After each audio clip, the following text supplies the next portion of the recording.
Hey folks, Adam Anderson, CEO here. Today we're going to be talking about what is wrong with the internet. So I want you to picture the early internet as this vast open field. And it was created so that scientists had easy access to communicate with Department of Defense folks. So they're wanting to share. DARPA's talking to the scientists. They say, hey, build me this thing. And they're like, okay, here we go. And they needed a way to share information. So they built the internet.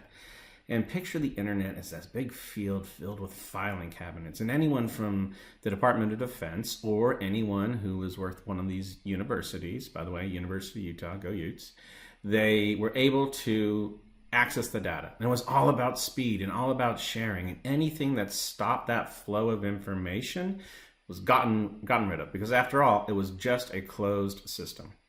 Well, eventually the internet grew beyond the original intent. Other people were able to access it, and some folks began trying to see things they weren't supposed to. So thus the arms race began. We put locks on the filing cabinets, and the bad guys brought bolt cutters. So we threw up barbed wire and built fences, and then the bad guys brought ladders. And finally, we set fire to those walls. That's a firewall joke. And the bad guys brought fire extinguishers. So you see where this is heading. We throw up defenses, they throw up offensive, and it just keeps going and going and going. And this is where the cybersecurity industry was born.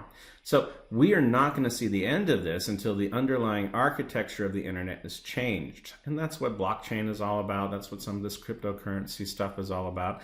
But eventually the internet has to change, because we are losing the cybersecurity arms race, because it's a lot easier to build offense than it is to pay and build defense. Right on.